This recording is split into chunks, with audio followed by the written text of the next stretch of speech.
In this video, I'll be spending another 100 days in Pixelmon. Here are my goals. First, defeat a boss and mega evolve my starter. Second, battle against the raid dens and get my starter to level 100. And third, defeat a legendary from every generation.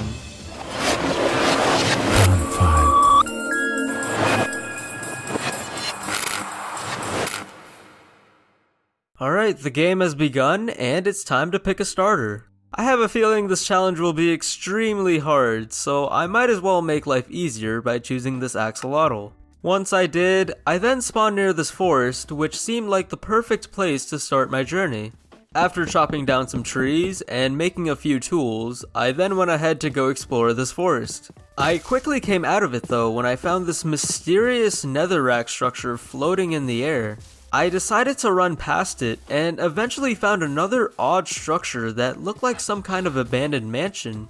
I wanted to explore that, but to my surprise, there was a village right up ahead. A village is always nice to find since they always have a Poke Center, a ton of food, and pretty much everything you need, and all I need to do is find a place to call home.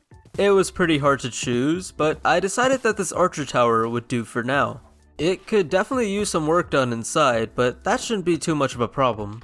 Now before I start training, I obviously need to ransack the village first and steal all of their hard-earned resources. Once that was done, I noticed that the sun was beginning to set. I wanted to get some training done before I hit the hay, and I just so happened to find the world's most annoying Pokemon. Thankfully, he was only level 2, so he was pretty easy to beat. Now the next day when I woke up, I decided that I wanted to continue training. Apparently my mudkip can shoot water out of its mouth and has the ability to smash rocks together, which I didn't think a fish could do. Soon enough, I found this 1-star den and I thought I'd just give it a go. Once the battle started though, a Virizion spawned in a forest hills biome. I had never heard of that legendary before and I was curious to see what it looks like, so I decided to end the battle to go find it. I actually found him rather quickly, but I couldn't really understand what I was looking at here. To me, he looked like some kind of antelope/alien thing. I'm not sure why I tried to fight him, but I did, and it did not turn out too well. After a quick heal, I fought this pink cow and realized how awesome it is to have a fighting move against these normal types. I believe he's the only starter with an early fighting move, which is kinda nice. After that fight, I continued exploring and found this graveyard near my home. It seems like a home for ghost types, but I wonder what other Pokemon can spawn here. I wanted to explore more, but it was getting pretty late, so I decided to head back home. The next morning, I was about to make some chests, but then a Solgaleo appeared in a plains biome. When I saw the message, it reminded me of how much I love these raid dens, since legendaries can pretty much pop out of anywhere. I might not be able to fight them just yet, but once this guy turns into an absolute beast, I'll make sure to take all of them down. I'll also make sure to take down all the non-legendary dens as well. Once I reach a certain level, I'll be able to grind a lot of EXP from them. But before I even think about that, I'll need to get some apricorns first. Along with those apricorns, I'll also need to get a ton of iron, which I'll use to make Pokeballs so that I can actually catch some Pokemon. I'm not entirely sure which Pokeballs I'll need, but I guess the simple answer is to just make all of them. Once I cleared up some land, I turned on the chunk borders and started placing some apricorns down. In the meantime, I fought the Sentret and got some leather, which I can then use to craft some good old running boots. Now I can run into even more annoying Pokemon at super speed. I ended up running into a bunch of fluffy sheep and got an absurd amount of raw mutton. I also ran into a level 22 Ponyta who I thought was going to beat me, but actually stood no chance against my water guns. After the battle, my mudkip finally got to level 16 and started to evolve. I was excited about that, but after hearing a certain Pokemon say its name, I wanted to stop the evolution to go find it. I actually found him in the graveyard, and I did not expect him to look like this. I could not believe that this Ivysaur was gray and had a pumpkin on its back. I really wanted to capture him, but I knew that was impossible. I didn't have any Pokeballs, and I know my Marshtomp wouldn't stand a chance. I do think it's time to add a second member to the team, but for that I need Pokeballs, which means I need more apricorns. I'm pretty glad that my home is surrounded by forests since I believe apricorns are most common here. The forest is also home to a lot of foxes, but I don't believe I've ever seen this species before. It might just be me, but he kinda reminds me of that annoying fox from Dora the Explorer. Anyway, after collecting some apricorns, I came back home and was pretty satisfied with the progress of my farms. However, they do take a while to grow, so I plan to wait a little bit longer before I harvest them. As I wait, this will give me some time to focus on getting levels for my Marshtomp. Now, I did have some trouble finding high-level Pokemon, but I was able to find my second village, which conveniently had a ground gym. Thankfully, I have a water type, so I'm not really intimidated by this gym at all. In fact, I pretty much demolished the first floor with one move, and even got a better move at level 20. This giant snake made out of rocks looked quite terrifying, but was no match for a single water pulse. I got this move at such a good time, and I feel like I might be able to just one-shot every Pokemon here. Although, I do hope I face some sort of challenge at this gym. Now the trainers I've been fighting have been pretty easy, but that's because they don't have a full team. I know for sure that the gym leader has 6 Pokemon, but I'm not too sure if my Marshtomp can handle them by himself. However, I guess I don't really have much of a choice but to wait and see what happens. When I fought the gym leader, I was able to one-shot all of his Pokemon. His Pokemon attacked first since he constantly lowered my speed, but regardless, I was still able to take down his entire team with just one Pokemon. I was then rewarded with the Earth Badge and a decent TR move along with it. After that, I then explored his cave and started mining all the ores here. In the corner of my eye, I spotted a strange looking block and it just so happened to be a fossil ore. I really wanted to see what Pokemon was in here, but for that, I would need a couple machines. For now though, I decided to just make it back home and work on my apricorn farms. Also, there seems to be a ton of strong dens around this village. It definitely hurts not being able to fight them and just watching them disappear. However, once I reach a certain level, I'll have no trouble defeating the lower star dens and I'll be able to grind a lot of EXP from them. In addition to that, I'll also try to catch some really good Pokemon and form an awesome team now that I've finally crafted some Ultra Balls. And apparently I had some people creeping around me throughout that entire process. Now the next morning, I just so happened to find a level 46 Mudsdale wandering about. I thought I had a good chance at this since it was ground versus water, but the level difference was too much. After that, I found a level 44 Weepinbell in the forest. I knew I wouldn't stand a chance against this type and level, but I just really wanted to catch something that wasn't a rat or sheep.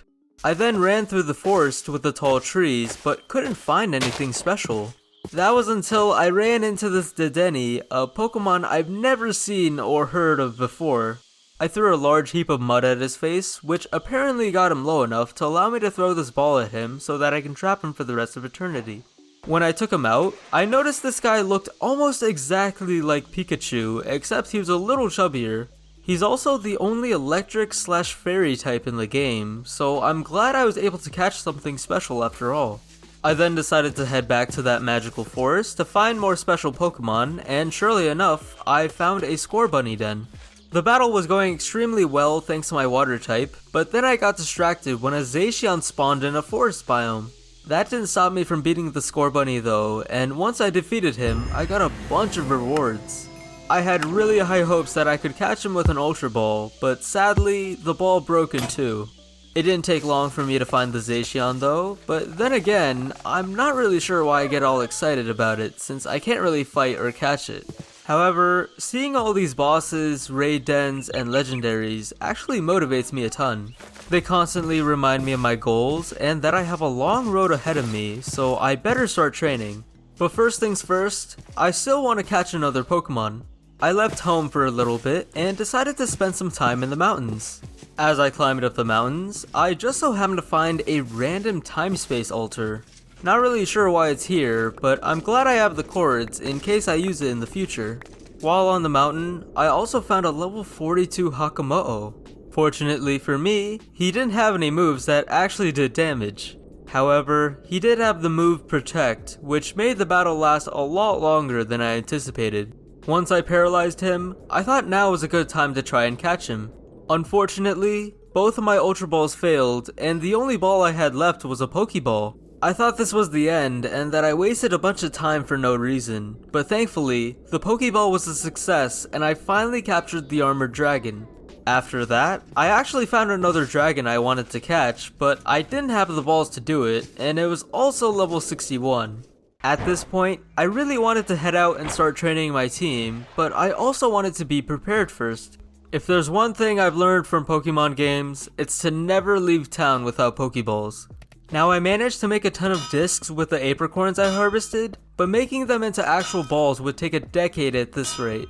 If I want to speed up the process, I'll need a better hammer, and if I want to craft all these balls, I'll need a lot more iron. I headed out at night to go find a cave, but then I realized that this was also the perfect time to gather materials for another project. I was going to build a few special machines for my fossil, and I needed a lot of bauxite for them. Thankfully, I was able to find bauxite in this ravine, along with some iron as well. I also found some crystal, some rubies, some firestone, and a whole entire cave system.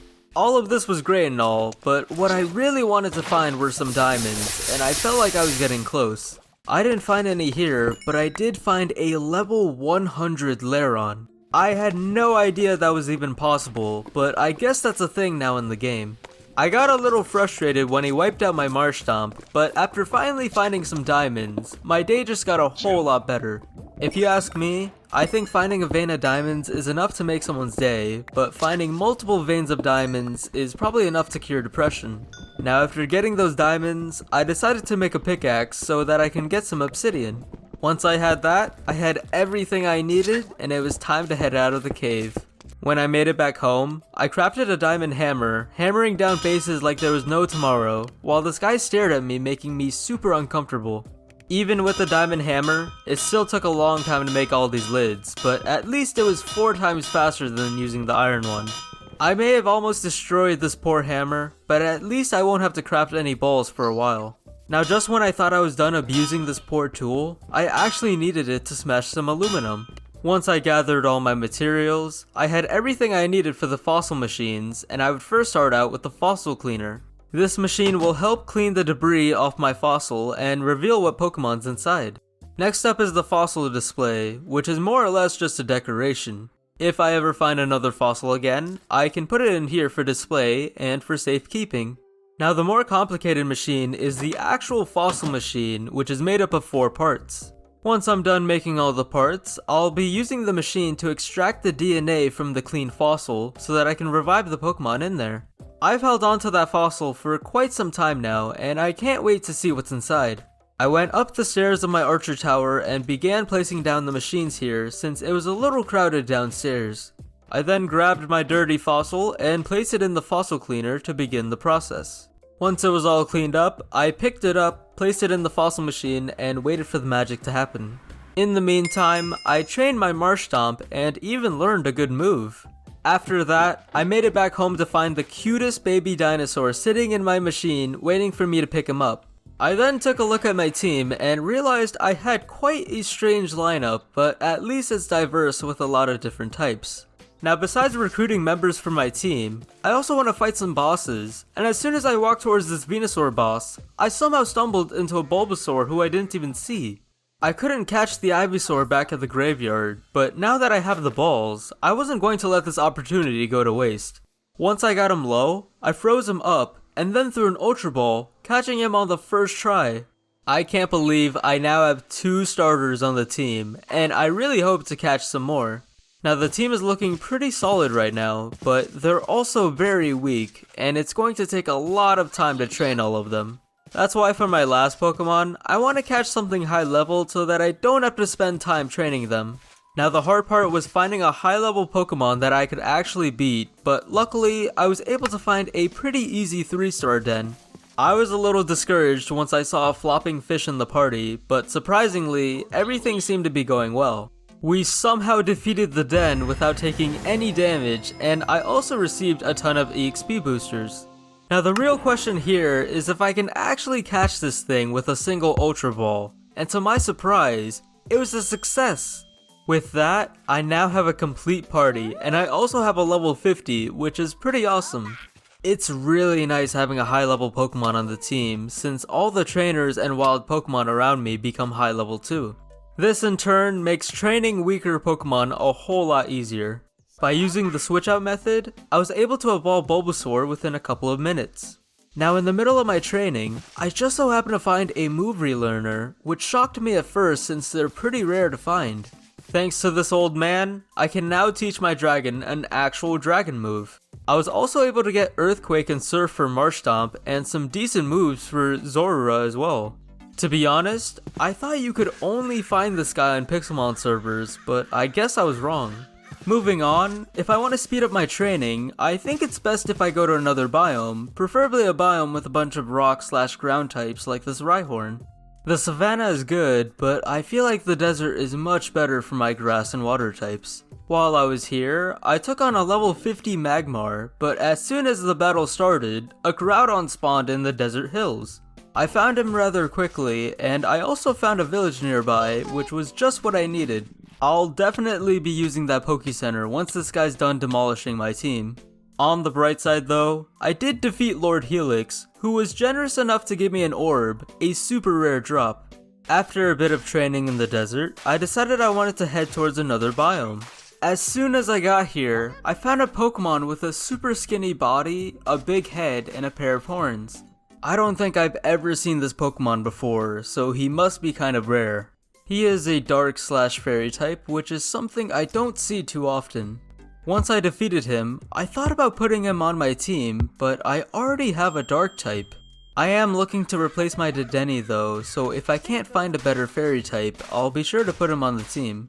After the desert, I returned back to the good old plains and found a couple of interesting Pokemon here. I decided to take on the goat and realized that I needed just one more level to evolve my Marshtomp.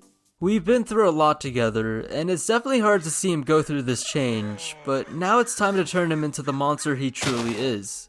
Come to think of it, I think the time has come to evolve some of my other Pokemon as well. I gave a piece of candy to my Hakamoto dragon so that he could evolve into a more epic dragon and learn this insane move. I then turned my cute little gray pup into a full-grown fox that I always mistake as a legendary. The team is looking pretty scary now, and I just have a couple evolutions to go. I decided to focus on leveling up Ivysaur, but as I was training him, a message popped up saying a Hoopa appeared in a desert biome. Never heard of a Hoopa before, so I wanted to see what this thing looked like. I couldn't exactly make out what this thing was, but he was definitely one of the coolest legendaries I've ever seen.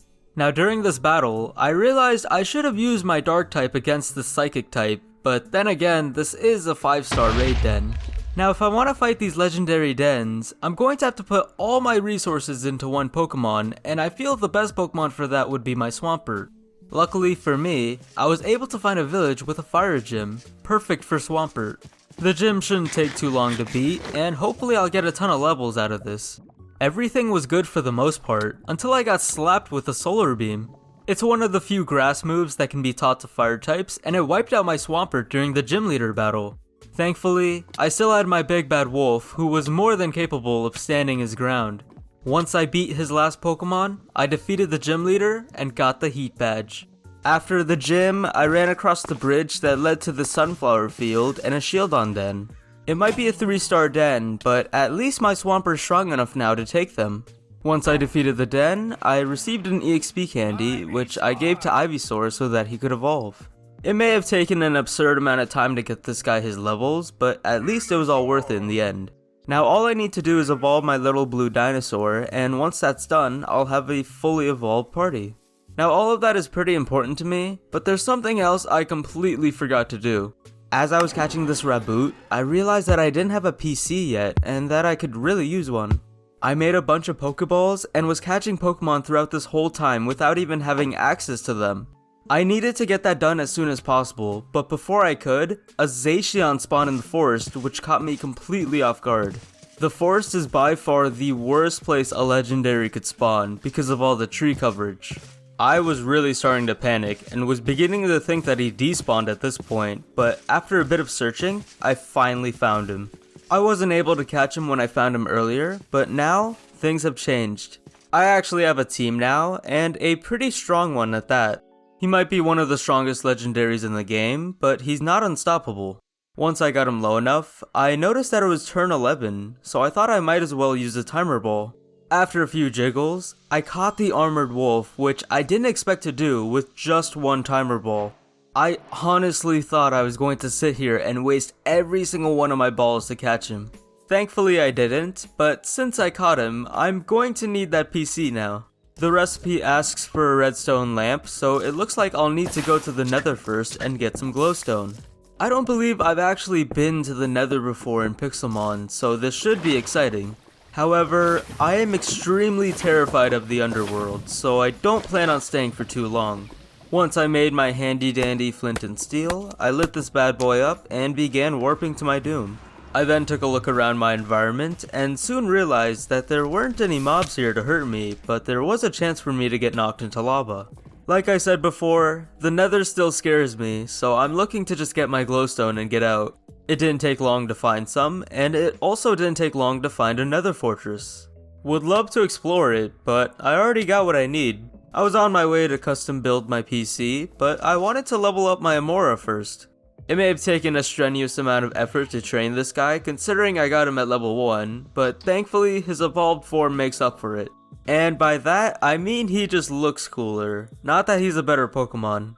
Anyway, I got to work and started smashing some aluminum. Once I had that, I had everything I needed to finally build my PC. It may have looked a little sus, but it did give me access to my Zacian, who I would replace Dedenne with in my party. I'm really happy with my team right now, and I think I'll be sticking with these guys for the rest of the journey. I am a little sad that I replaced my Dedenne, but I think it was worth it. Now that I have my team sorted out, I think it's finally time to start putting more focus into my goals. The first of my 3 goals is to Mega Evolve my starter, but to do that, I would need a special keystone, which I can get from defeating one of these bosses. It might seem convenient, but this is actually the worst time to be fighting a boss. Epic bosses like this one are 30 levels higher than your strongest member, meaning my Zacian is basically screwing over my team. Luckily though, my Swampert was beefy enough to withstand a hit and was able to defeat the pincer and get me his keystone. Now the only thing left for me to do is to fight a boss Swampert and retrieve his Megastone. For that, I need to head to the swamps and find one, which shouldn't be hard to do since he's the only boss Pokemon found there. I traveled the distance to find one, and found a biome that looked pretty swampy to me. The land here was quite muddy and a little difficult to get by. I was also having a hard time finding Pokemon here, and I was beginning to have doubts that this was a real swamp. However, the biome did lead me to an actual swamp, which I am very thankful for. It surprisingly didn't take long to find the boss, but now I'm going to have to figure out how exactly I'm going to beat this monster. I don't think my other Pokemon have a chance here, so I guess I'll just have to rely on Zacian and revive him when he faints. It's a bit of a silly strat, but it is a smart one, and in the end, a win is a win. Eventually I was down to my last 2 Pokemon, and things were getting a little too close for comfort. Fortunately for me, the Swampert was kind enough to flinch, allowing me to defeat it and obtain a Swampertite. Now that I have his Megastone, I can finally transform him into the monster I've always wanted him to become since the very beginning. Once I Mega Evolved him, I had finally completed my first goal in this Pixelmon world. I then tested him out in a few battles, and he pretty much one-shot every Pokemon that came near me. Soon enough, a message popped up, and I thought this was a great opportunity to see if Swampert's strong enough to take on a legendary den.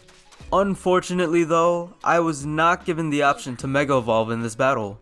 Perhaps the game knows that I'd be too OP with it, so they stopped me from having that power. It is a shame though, since this could have been the first legendary den I actually beat. I tried not to let that bother me too much, and continued on with my journey. I did however have another message pop up saying a Groudon spawned near me. The last battle didn't go so well, so I hope to do better this time. I mean, come on, what's the worst that could happen? It is water versus ground after all, so I should have the advantage. But then again, I often underestimate these legendary dens and forget how powerful they are.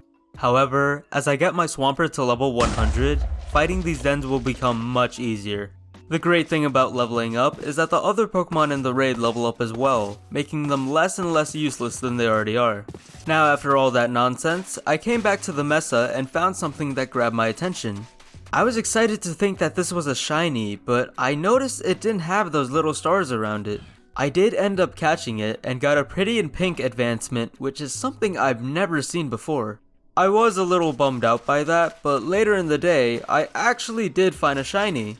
Not the one that people get excited for, but the one that gives you levels and really cool items. Now this guy may have been twice the level of my Swampert, but I actually stood a chance against him. I had to revive him a couple of times, but I did end up defeating an ultimate boss, which was quite impressive. Now I was having fun in the mesa, but then I saw the savannah. I noticed that I haven't spent much time training here when I really should be. The savannah has a ton of electric types, like this Raikou who I am not prepared for. But then I realized that it was just a regular Raikou and not a den, so this should be easy. Although it might have been a little too easy. I accidentally one-shotted the Raikou with an earthquake, and I just stood there completely baffled with myself.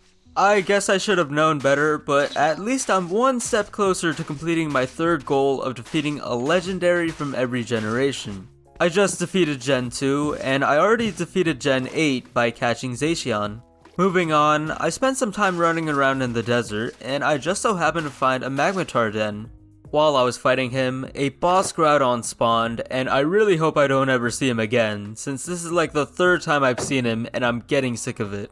I've seen him spawn naturally, I've seen him spawn in a raid den, and now he spawns out of nowhere as a boss, and I'm starting to think that there's a little curse going on here. Speaking of curses, I somehow just caught a Magmatar. My luck with catching fire Pokemon has been insane recently, and the game's also been giving me an unhealthy number of fire TMs for some reason. I take this as a sign that I should go back home and swap out one of my Pokemon for Magmatar, or else something very bad might happen to me. Now I didn't have any flying types, but I knew my Zacian would suffice, and as we headed out on this journey, we stumbled across a very familiar looking fossil Pokemon. This was a 5-star Kabutops, and I had my doubts I could even beat him because in the blink of an eye, he just vanished. Just like that. Gone with the wind. He reappears for a short amount of time, but then boom, he disappears just like that. My Swampert may have fainted in battle, but I think it's safe to blame my raid team for that one. Losing that battle should be the least of my worries though, since I still need to get back home. As for the Pokemon I'm going to replace, I think it has to be my Aurorus, considering he is the weakest on my team. I made it back as soon as it became nightfall, and was happy to see my little village again. I then went to the PC to swap out the Pokemon, and was really excited to have him on the team, since I never thought I could actually get him in single player. The only other way of getting him is through trading, which is something I can't really do by myself. Now since I was still at home, I thought it'd be a good idea to stock up on Pokeballs. While I was making some discs, I found this strange little boy near my house. Apparently he was a move tutor and was offering some pretty good moves at fair prices. I figured I'd come back to him with some rubies and teach my Swampert superpower. Now that his moveset is complete, I'm going to try to put all my focus into completing my second goal of getting him to level 100. And as I'm doing that, I'll sure be expecting some legendaries to spawn. Just when I was about to take on the Hoopa den, I found this 5-star Centiskorch den right next to it. I thought I could take this den pretty quickly, but then I forgot that 5 stars have 2 shields that you need to break.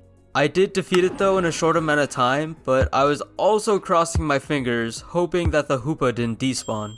Thankfully, it didn't, and I was still able to fight it. During the battle, another Groudon spawned in the biome I was in. Seeing that message actually made me happy, since I'm confident that I can actually beat it this time. Now back to this battle, after putting my wolf against the Hoopa, I realized I made a bit of a mistake. I should have put the Centiskorch I just caught up against this guy, since Bug beats Dark and Psychic. However, that did not matter at all, since this Hoopa couldn't do any damage for some reason. I tried catching it, but I didn't mind that it failed, since it's impossible to catch these anyway. It's not entirely impossible, but since I can only use one ball, my chances are already pretty slim. Now back to this fight, I brought out my Swampert to start things off, hoping I wouldn't one-shot him like I did with Raikou. Once I got him down to the red, I threw an Ultra Ball, but he came out of it, took a nap, and restored all his health.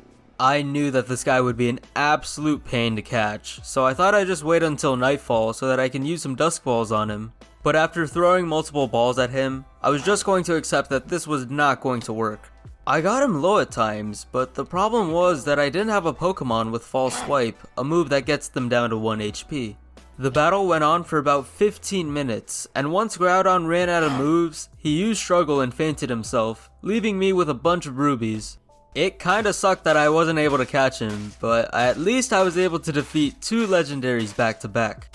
After some time had passed, I eventually got another message of a Volcanion appearing in a den in a shrubland biome. I searched everywhere for this guy, but I just couldn't find him. I was really looking forward to fighting him too, because I knew Swampert would absolutely crush him. Now, I wasn't able to find the Volcanion, but I was able to find something else. Another message popped up saying a Melton had spawned on this mountain. I don't think I've ever seen this Pokemon before, but he is extremely weak. I was able to beat him in just 4 turns, and I didn't take a single bit of damage. Melton was Gen 7, Groudon and Hoopa were Gen 3 and 6, so it looks like I only have Gen 1, 4, and 5 left. I feel like those legendaries will be a lot tougher than the Melton, so I'll need to do some training. My Swampert is just a few levels away from level 100, so hopefully I can get that goal done before taking on the legendaries. I also came back home to restock on Pokeballs after wasting all of mine on Groudon.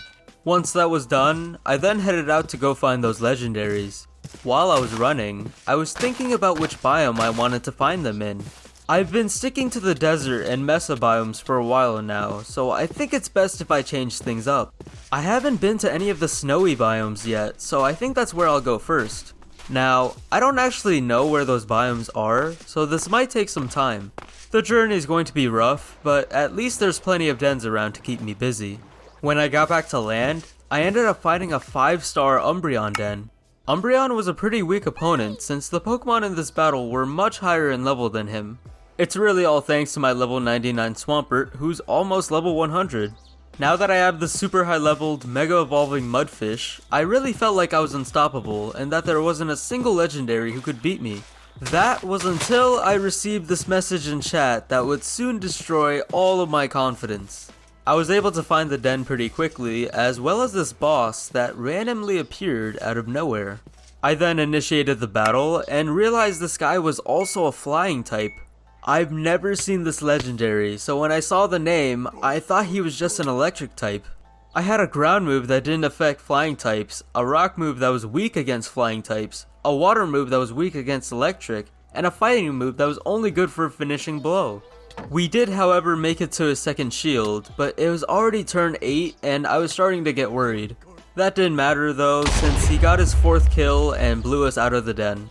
It was a harsh defeat, but the only thing worse than an electric slash flying type would be a grass type legendary, and I highly doubt I'll even encounter one.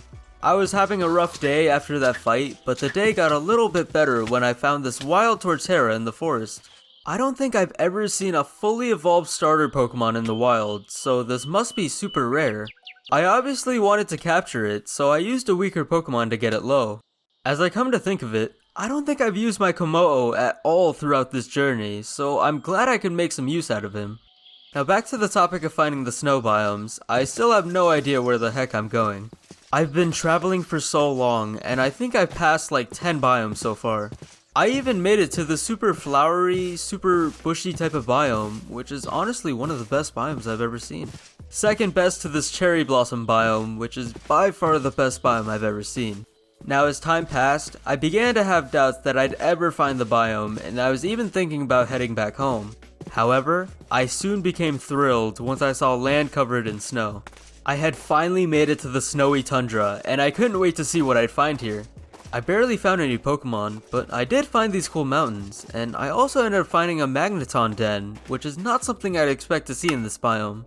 The battle was going well, but then this guy turns around and looks at me, staring at me, judging me, waiting to strike me while my Swampert's distracted. Pretty soon it didn't even matter to me anymore, because I had just completed my second goal of getting my starter to level 100, making him the monster I've always wanted him to become. Now that that's done, all I'm really looking for now is a legendary to spawn. While I waited for that, I found some interesting things here, like this super scary yet friendly looking polar bear. I also found some dens out here, and even though I don't need them anymore, they still have some really cool Pokemon. It's not every day that you get a chance to catch a level 66 blue Sandslash with ice spikes on his back. Speaking of blue Pokemon, I'm still waiting for a certain bird to spawn, and it's been a while now. I was getting a little impatient, but thankfully, I was finally able to get my wish. I was hoping I'd find the Galarian Articuno, but then again, I don't think he'd classify as Gen 1 at that point. Now during the battle, I noticed that everyone was level 70, meaning that they were all higher level than this Articuno. We also had some pretty good healers as well, so that reassured me that no one was going to die today. Now, the battle was going great, but we were already on turn 8, and once it gets past 10 turns, it's over. I was starting to get really worried, but thankfully, we were still able to defeat the Ice Legendary after 9 turns. After defeating Gen 1, all I had left to beat was Gen 4 and 5, and then I'll finally be done with my goal. Now, I didn't really know which legendaries I wanted to fight, but once I found this lava pool, I realized that there was a special fire type Pokemon waiting for me in the nether, and he wouldn't be hard to find since he pretty much spawns everywhere. However, he can spawn in the lava, so I'll have to watch out for that. Most fire types are resistant to lava, so I wouldn't be surprised to see him taking a little bath in this lava ocean. Now, it's going to take a little bit of time to find him, but I hope he shows up soon because this place is starting to creep me out. I thought about riding my Magnetar in the lava, but I made it this far and I think it's best not to risk it. Moments later, Heatran finally spawned as soon as I fought this Duskull. As I said before, he does spawn in lava, so I started panicking when I couldn't find him right away. I was beginning to think that his body had already sunk in the lava, so I tried to find his name at least. I was starting to lose all my hope, but I didn't stop searching for him, and I eventually found him in this lava pool. I started the fight off with Magnetar, and used a Thunderbolt to paralyze him, so that it'd be easier to catch him. He was a lot stronger than I anticipated, but I still managed to get him low. I then began throwing Ultra Balls at him, and hoped for the best. All of them failed, so I tried using a Timer Ball, and that failed too.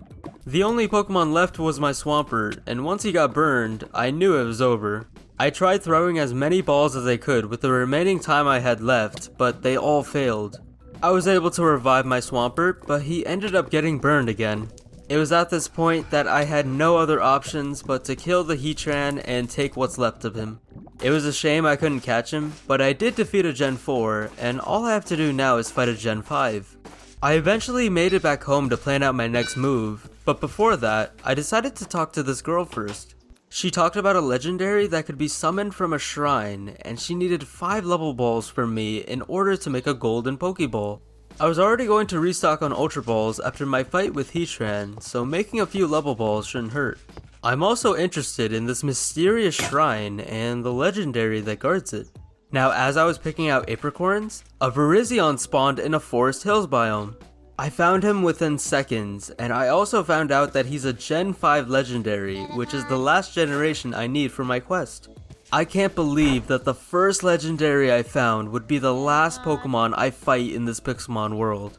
Now, he is a grass type, and I'm not sure how strong he is, so I thought I'd play it safe and pull out my Magnetar here. Turns out, that was the worst decision I ever made because he ended up burning. I kinda forgot that this duck tends to burn anyone that tries to touch him. I knew that he would eventually faint, but that didn't matter to me too much since I didn't have that many Ultra Balls to begin with. On the final turn, I tried my luck and threw a Timer Ball at him, but he soon broke free and burned to death, leaving me to be victorious and earning some emeralds which I can use to trade with the non-existent villagers in this world. Nonetheless, I was still happy that I completed my third and final goal. I'm pretty much done with everything I wanted to do, but I still want to give Kurt those level balls. As soon as I crafted the last ball, a message appeared telling me that I should go find Kurt. I eventually found Kurt, but Kurt for some reason didn't accept my balls, and I was more than sure that these were the right ones. I was completely outraged, but I guess there's not much I can do about it. Regardless, this journey was amazing, and I honestly can't wait to make more videos like this. Anyways, thank you guys so much for watching. I appreciate all the support you leave on this video, and I will see you next time.